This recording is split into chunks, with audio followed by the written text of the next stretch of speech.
자유의지라는 환상에서 벗어나 진정한 삶의 주인이 되는 법. 칼 융, 여러분은 정말 자신의 삶을 통제하고 있나요?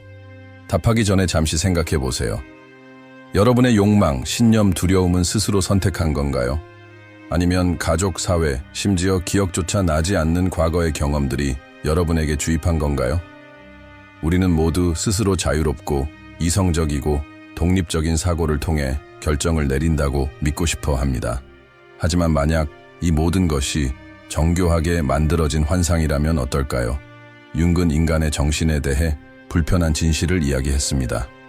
그에 따르면 우리가 자유의지라고 부르는 것의 상당 부분은 무의식의 반영일 뿐입니다. 마치 그림자 연극처럼 우리는 스스로 조종하는 듯 보이지만 실제로는 내면에 숨겨진 힘에 이끌리고 있는 거죠. 왜 같은 실수를 반복하는지, 왜 비슷한 유형의 사람에게 끌리는지, 왜 스스로 행복할 기회를 망치는지 생각해 본 적이 있나요? 만약 진정한 자유의지가 있다면 왜 스스로 고통받는 선택을 할까요? 사실 우리가 내리는 대부분의 결정은 우리가 인지하기도 전에 이미 정해져 있었습니다. 어린 시절의 경험은 우리를 프로그래밍했고, 묻어둔 상처는 세상을 바라보는 방식을 결정하며 외면하는 감정은 삶의 모든 면을 지배합니다. 그리고 가장 무서운 사실은 우리의 무의식은 현재 상태를 유지하려 한다는 것입니다. 변화를 원하지 않고 우리가 깨어나길 원하지 않죠. 융은 이렇게 말했습니다. 무의식을 의식화하기 전까지는 무의식이 당신의 삶을 이끌 것이고 당신은 그것을 운명이라고 부를 것이다. 이 말은 무슨 뜻일까요? 우리 마음속 깊은 곳에서 어떤 힘이 우리를 조종하고 있을까요? 그리고 가장 중요한 것은 이 환상을 깨고 진정한 삶의 주인이 될 방법이 있을까요? 이미 답을 알고 있다고 생각한다면 다시 한번 생각해 보세요. 지금부터 알게 될 내용은 여러분의 자아를 완전히 바꿔 놓을지도 모릅니다. 진정한 자유의지가 있다면 왜 우리는 같은 패턴에 갇힌 듯한 느낌을 받을까요? 왜 이번에는 다르게 더 나은 선택을 하겠다고 다짐하지만 결국 같은 실수를 반복할까요? 그 답은 의지력이나 논리적인 사고 능력에 있지 않습니다. 훨씬 더 깊은 곳, 바로 무의식에 있죠. 융은 무의식이 단순히 잊힌 기억이나 억압된 생각의 저장소가 아니라고 했습니다. 무의식은 마음속 깊은 곳에서 끊임없이 작용하는 살아있는 힘이며 우리가 의식하기도 전에 이미 결정에 영향을 미칩니다. 무의식은 충동, 설명할 수 없는 직관, 이미 겪어본 것 같은 이상한 느낌으로 나타납니다. 빙산을 떠올려 보세요. 우리가 나라고 믿는 의식, 자아 성격은 물 위로 드러난 빙산의 일각일 뿐입니다. 수면 아래에는 훨씬 거대하고 강력한 빙산에 숨겨진 부분, 즉 무의식이 존재합니다. 무의식에는 과거의 기억과 경험뿐 아니라 우리가 무의식적으로 흡수한 모든 조건화가 담겨 있습니다. 가족의 가치관, 사회의 규범, 어린 시절에 배운 신념 등은 우리가 의문을 품지 않더라도 의사결정 시스템의 일부가 됩니다. 예를 들어 항상 자신을 힘들게 하는 사람에게 끌리는 사람을 생각해 보세요. 의식적으로는 건강한 관계를 원하고 다음에는 다를 거라고 다짐하지만 어느새 또다시 고통의 굴레에 갇히게 됩니다. 왜 그럴까요? 무의식이 사랑을 고통과 연결시키기 때문입니다. 어쩌면 어린 시절 슬프거나 약할 때만 관심을 받았을지도 모릅니다. 애정과 정서적 불안정이 뒤섞인 환경에서 자랐을 수도 있습니다. 이러한 경험은 마음속 깊이 새겨져 백그라운드에서 숨겨진 프로그램처럼 작동합니다. 그래서 이 사람은 무의식적으로 같은 패턴을 반복합니다. 무의식의 목표는 모든 것을 익숙하게 유지하는 것이기 때문입니다. 무의식은 변화를 원하지 않습니다. 이미 알고 있는 패턴 안에서 안전하게 지내도록 프로그램되어 있기 때문에 우리가 이성적인 결정을 내린다고 생각하는 순간에도 이미 무의식은 선택을 마친 상태입니다. 그렇다면 어떻게 이 악순환의 고리를 끊을 수 있을까요? 우리도 모르는 사이에 우리 삶을 지배하는 이 보이지 않는 감옥에서 벗어날 수 있을까요? 이를 이해하기 위해서는 융의 가장 어두운 개념 중 하나인 그림자, 즉 우리의 행동을 진정으로 결정짓는 마음에 숨겨진 부분을 탐구해야 합니다. 우리가 의식하지 못하는 사이에 우리의 선택을 좌우하는 무언가가 있다면 우리의 진정한 본질은 무엇일까요? 우리는 정말 자신을 알고 있을까요? 그 답은 생각보다 더 불편할 수 있습니다. 융에 따르면 우리 내면에는 어두운 면, 즉 우리 정신에 억압된 부분이 조용히 작용하며 생각, 감정, 결정에 영향을 미칩니다. 그는 이 힘을 그림자라고 불렀습니다. 그림자는 단순한 철학적 개념이나 추상적인 원형이 아닙니다. 그림자는 우리가 의식하는 어떤 생각만큼이나 실제하며 우리가 인정하고 싶은 것보다 훨씬 더 강력한 힘을 가지고 있습니다. 나중에 설명할 수 없는 방식으로 반응했던 모든 순간을 떠올려 보세요. 이성을 잃었던 순간, 불합리한 증오를 느꼈던 순간, 바라던 기회를 스스로 망쳤던 순간, 이유 없는 질투심, 이해할 수 없는 두려움, 누군가의 실패를 보고 은밀히 기뻐했던 순간들 말입니다. 이러한 반응들은 이성적인 자아에서 비롯된 것이 아닙니다. 그림자에서 비롯된 것이죠. 어린 시절부터 우리는 자신의 특정 부분을 숨기도록 교육받습니다. 이기적이면 안 되고, 화를 내면 안 되고, 약한 모습을 보여서도 안 됩니다. 그래서 우리는 어떻게 하나요? 이러한 감정을 억누르고 존재하지 않는 척합니다. 세상에 받아들여질 만한 가면, 페르소나를 만들고 우리가 그 이상적인 모습이라고 스스로를 속입니다. 하지만 억압된 감정은 사라지지 않습니다. 오히려 더 강해집니다. 무의식은 잊지 않기 때문입니다. 무의식은 적절한 순간을 기다렸다가 다시 고삐를 잡습니다. 그리고 바로 그 순간 그림자가 드러납니다. 그림자는 예상치 못한 방식으로 나타납니다. 우리가 자신에게서 받아들이지 못하는 것을 다른 사람에게서 비판할 때, 즉 투사를 통해 나타납니다.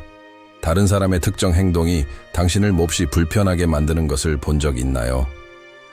거만한 동료가 당신을 화나게 하는 이유는 어쩌면 당신이 갖고 싶어하는 자신감을 그가 표현하기 때문일지도 모릅니다.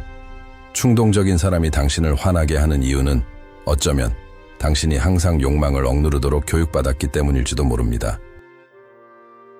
이것이 바로 다른 사람에게 투사되는 그림자입니다. 하지만 그림자는 훨씬 더 위험한 방식으로 나타나기도 합니다. 자기 파괴적인 행동을 하게 만들고 최악의 두려움을 강화하는 상황을 만들고 억눌린 욕망을 집착으로 바꿔놓기도 합니다. 얼마나 많은 사람들이 무언가로부터 도망치려다 결국 그것을 향해 달려가는 삶을 살까요? 그림자가 그들을 인도하고 있는 것입니다. 그리고 여기 가장 중요한 질문이 있습니다. 그림자를 무시하는 한 우리는 결코 스스로를 통제할 수 없습니다. 자신의 결정이라고 믿겠지만 사실은 마주하기를 거부하는 자신의 모습에 의해 결정되는 것입니다. 운명을 선택한다고 생각하지만 어둠 속에 갇힌 자신의 일부가 쓴 보이지 않는 대본을 따르고 있을 뿐입니다. 만약 이것이 사실이라면, 우리 내면에 숨겨진 힘이 정말로 우리를 조종하고 있다면 외부 세계는 어떨까요? 우리는 태어나는 순간부터 우리에게 영향을 미치는 더 큰 무언가에 의해 조종당하고 있는 걸까요? 이를 이해하기 위해서는 우리 자신을 넘어 인류의 가장 큰 환상 중 하나, 즉 우리가 자유로운 사회에서 독립적인 개인이라는 생각에 의문을 제기해야 합니다. 무의식이 이미 개인적인 차원에서 우리를 조종하고 있다면 우리가 생각하고 행동하고 심지어 느끼는 방식까지 통제하도록 프로그램된 사회 전체의 영향력까지 더해진다면 어떻게 될까요? 태어나는 순간부터, 심지어 자의식을 갖기도 전부터 우리는 이미 우리 자신의 정신보다 더 큰 무언가, 즉 우리가 살고 있는 세상, 우리를 둘러싼 문화, 옳고 그름을 알려주는 보이지 않는 규칙에 의해 형성됩니다. 이 모든 것이 미로와 같은 정신세계를 만들어내고 거기서 벗어나는 사람은 거의 없습니다. 자기 발견의 여정을 계속하기 전에 더 깊은 자기 이해를 추구하는 이 커뮤니티에 함께하도록 초대합니다. 이 콘텐츠가 여러분에게 와닿는다면 심층 심리학, 자기 발견, 마음에 숨겨진 메커니즘에 대한 영상을 놓치지 않도록 채널을 구독해주세요. 그리고 여러분의 이야기를 듣고 싶습니다. 설명할 수 없는 반복적인 패턴을 깨달았던 순간은 언제였나요? 자신의 이익에 반하는 행동을 하고 나중에야 깨달았던 경험을 댓글로 공유해 주세요.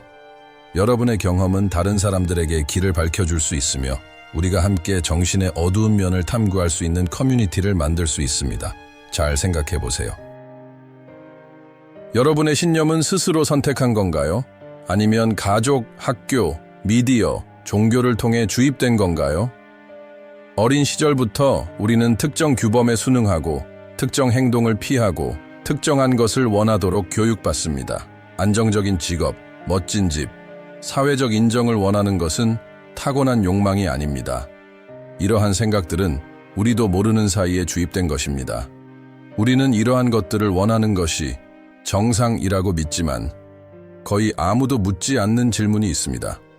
누구에게 정상이라는 걸까요? 사회는 우리가 진정으로 자유로운 개인이 되기를 원하지 않습니다. 사회는 우리가 정해진 길, 예측 가능한 학습, 노동, 소비, 복종의 순환을 따르기를 원합니다. 그리고 우리가 이 길에서 벗어나지 않도록 가장 강력한 메커니즘 중 하나인 정서적 프로그래밍을 사용합니다. 어릴 때부터 우리는 기대에서 벗어나면 결과가 따른다는 것을 배웁니다. 집단과 다르게 생각하면 죄책감을 느끼고 권위에 도전하면 두려움을 느끼고 모두가 원하는 것을 원하도록 배우게 됩니다. 인간의 정신의 가장 큰 형벌은 고립이기 때문입니다. 주변 사람들 모두가 똑같이 프로그램되어 있다면 어떻게 될까요? 우리는 서로의 환상을 강화하는 시스템을 만들었습니다. 소셜미디어를 예로 들어볼게요. 소셜미디어는 소비와 타인의 인정에 기반한 행복을 보여주죠. 여행을 가고 완벽한 몸매를 갖고 항상 성공해야 한다는 메시지를 끊임없이 전달합니다. 그렇지 않으면 실패한 것처럼 느끼게 만들죠. 그런데 이런 기준은 누가 정한 걸까요? 왜 우리는 이런 압박감을 느끼는 걸까요? 답은 간단합니다. 사회가 우리의 가치를 측정하는 잣대를 만들었고 우리는 진정으로 원하지 않는 것을 끊임없이 추구하는 굴레에 갇히게 된 거죠. 우리가 얼마나 조종당하고 있는지 보여주는 가장 극적인 예는 바로 도덕입니다. 윤근, 우리가 옳다고 믿는 것, 그르다고 믿는 것의 상당 부분이 절대적인 진리가 아니라 집단적인 학습의 결과라고 생각했습니다. 우리는 스스로 깊이 생각해서가 아니라 어려서부터 그렇게 하도록 교육받았기 때문에 의문을 품지 않고 규칙을 따르고 특정 행동을 피하죠. 더 위험한 것은 이러한 규칙들이 스스로의 선택이라고 믿는다는 겁니다. 만약 이 모든 것이 거대한 환상이라면, 우리가 가졌다고 생각하는 자유가 보이지 않는 감옥일 뿐이라면 어떨까요? 사회가 우리의 욕망, 두려움, 심지어 옳고 그름까지 조작할 수 있다면 우리의 선택을 어떻게 믿을 수 있을까요? 윤근 이 질문에 대한 답을 찾을 수 있는 힌트, 바로 꿈을 남겼습니다. 진정한 영혼의 욕망이 검열 없이 드러나고 가면이 벗겨지며 우리를 통제하는 진실을 마주할 수 있는 곳, 바로 꿈입니다. 윤근 꿈이 단순한 상상의 조각이 아니라 무의식의 메시지라고 믿었습니다. 의식이 보기를 거부하는 것을 보여주려는 메시지 말이죠. 깨어있을 때는 가면을 쓰고 규칙에 순응하고 선택을 합리화합니다.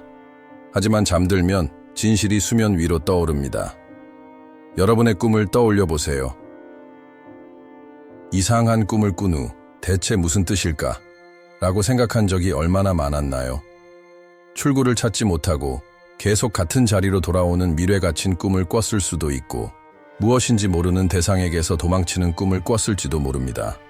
혹은 더 자유롭고 대담하고 진실된 지금과는 다른 모습의 자신이 등장하는 꿈을 꿨을 수도 있죠.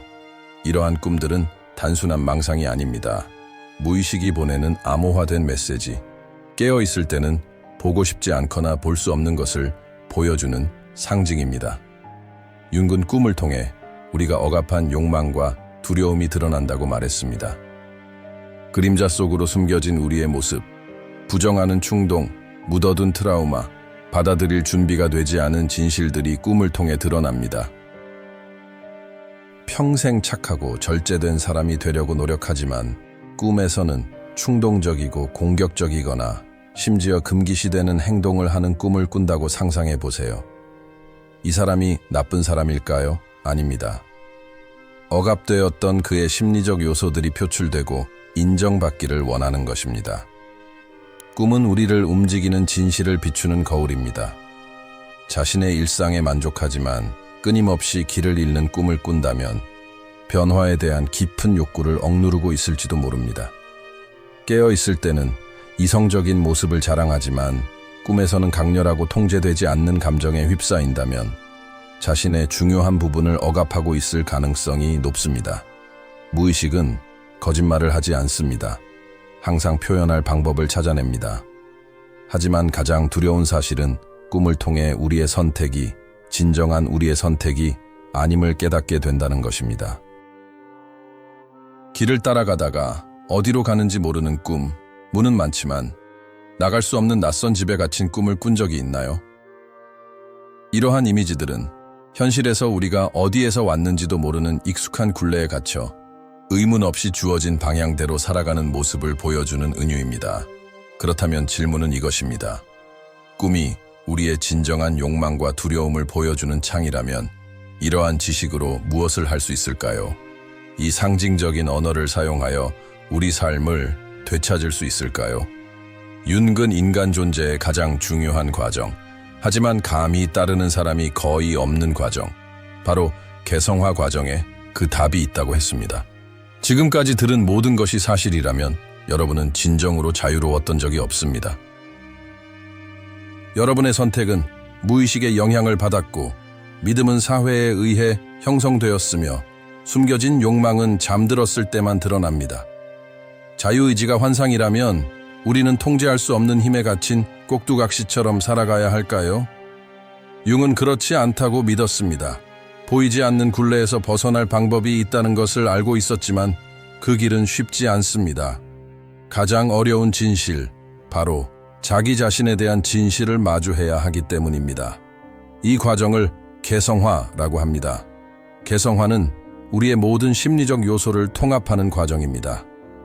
받아들이기 두려운 자신의 그림자를 직시하고 인정하는 것을 의미합니다. 자신의 것이라고 생각했지만 사실은 타인에 의해 주입된 믿음에 의문을 품는 것을 의미합니다. 원한다고 생각하는 많은 것들이 진정한 자신의 욕망이 아니라 학습된 욕망의 반영일 수 있다는 것을 이해하는 것을 의미합니다. 자유의지라는 환상을 깨는 첫 번째 단계는 자신이 생각하는 만큼 통제하고 있지 않다는 사실을 받아들이는 것입니다. 자신의 결정이 순전히 이성적이고 두려움이 자신에게 영향을 미치지 않으며 과거가 현재의 반응에 영향을 주지 않는다고 계속 믿는다면 감옥에 갇힌 줄도 모르는 죄수처럼 살아가게 될 것입니다. 두 번째 단계는 무의식 속에 숨겨진 모든 것을 밝혀내는 것입니다. 자동적인 반응, 반복되는 패턴, 생각 없이 행동하는 순간들을 관찰해야 합니다. 의식이 무시하는 메시지를 담고 있는 꿈에 주의를 기울여야 합니다. 자신을 가장 화나게 하는 타인의 행동을 되돌아봐야 합니다. 그 행동들은 종종 당신 안에 억압된 모습을 비추는 거울이기 때문입니다. 세 번째 단계는 가장 어렵습니다. 자신을 가두고 있는 조건화에 의식적으로 저항해야 합니다. 의심 없이 따르던 믿음에 도전하고 익숙한 패턴을 깨고 두려울 수 있지만 진정한 자신을 위한 길을 선택해야 합니다. 주어진 것에 단순히 반응하는 것이 아니라 자신의 존재를 스스로 만들어가기 시작하는 단계입니다. 개성화는 목적지가 아니라 끊임없이 진행되는 과정입니다. 우리의 정신은 살아있고 역동적이며 끊임없이 진화하기 때문에 완벽하게 완료되는 시점은 없습니다. 하지만 이 길을 따라가는 매 순간은 그림자 속에 숨겨져 있던 진정한 자신의 조각을 되찾는 승리입니다. 마지막 질문입니다. 대부분의 사람들이 보이지 않는 감옥을 인식하지 못하고 평생을 살아간다면 진실을 마주한 사람들은 어떻게 될까요? 환상의 베일을 넘어 자유의지의 환상을 깨닫게 된다면 삶은 어떻게 변할까요? 그리고 더 중요한 것은 다른 사람들이 당신을 어떻게 바라볼까요? 대부분의 사람들은 자신이 갇혀 있다는 사실을 결코 깨닫지 못할 것입니다. 보이지 않는 대본을 따라 평생을 살아가며 자신의 선택이 자신의 것이고 욕망이 진실되며 믿음이 독립적인 사고의 결과라고 믿을 것입니다. 그리고 어쩌면 그게 더 나을지도 모릅니다. 진실을 마주하는 데는 대가가 따르기 때문입니다. 일단 환상을 깨닫게 되면 다시 돌아갈 수 없습니다. 윤근, 무의식의 현실에 눈뜨는 것이 위안이 아니라 불편함을 가져온다는 것을 알고 있었습니다. 삶의 많은 부분이 자신이 알지 못하는 힘에 의해 통제되어 왔다는 사실을 깨닫게 되면 해방감과 불안감이 뒤섞인 이상한 감정이 밀려옵니다. 더 이상 게임판 위의 말이 아니라 진정한 자신이 누구인지 결정해야 하는 책임을 짊어지게 됩니다. 그리고 그것은 두려운 일입니다. 주변 사람들을 보세요. 얼마나 많은 사람들이 똑같은 패턴에 갇혀 똑같은 실수를 반복하고 자신의 행동의 근본 원인에 대해 의문을 품지 않고 정당화하며 살아가는지 보세요. 그들은 자신이 통제하고 있다고 믿고 자신이 누구인지 안다고 믿습니다. 하지만 이제 여러분은 그것이 사실이 아니라는 것을 알고 있습니다. 무의식은 우리가 인정하고 싶어 하는 것보다 더 많은 것을 통제합니다. 진정한 딜레마는 바로 이것입니다. 이 지식으로 무엇을 할 것인가 무시하고 이전처럼 살아가면서 진실을 본 적이 없다고 가정할 수도 있습니다. 아니면 배운 것을 적용하여 자신의 충동을 관찰하고 믿음에 도전하고 욕망의 의문을 품을 수도 있습니다. 하지만 명심하세요. 사회는 깨어난 사람들을 좋아하지 않습니다. 환상을 넘어선 사람들은 아직 잠들어 있는 사람들에게 위협이 되기 때문입니다. 자기 발견의 여정은 여기서 마무리되지만 사실 이것은 시작에 불과합니다. 저와 함께 인간 심리의 깊은 곳을 탐험해 주셔서 감사합니다. 이 영상이 여러분에게 울림을 주었거나 잠들어 있던 무언가를 깨웠다면 진실을 찾는 이 커뮤니티에 함께해 주세요. 채널 구독을 통해 무의식이라는 험난한 바다를 항해하는 동안 서로에게 힘이 되어주며 자기 인식의 여정을 함께 이어갈 수 있습니다. 댓글에 여러분의 깨달음의 순간을 공유해 주세요. 의식적으로 선택하지 않은 패턴을 따라가고 있다는 것을 깨달은 순간이 있었나요? 오늘 배운 내용 중 여러분의 관점을 바꾼 것은 무엇인가요? 여러분의 경험은 소중하며 이제 막 자신의 선택의 본질에 의문을 품기 시작한 다른 사람들에게 길을 밝혀줄 수 있습니다. 기억하세요. 개성화는 과정이지 목적지가 아닙니다. 온전한 의식을 향해 나아가는 모든 발걸음은 승리이며 진정한 자신의 조각을 되찾는 것입니다. 다음 영상에서 다시 만날 때까지 계속 질문하고 탐구하고 깨어나세요.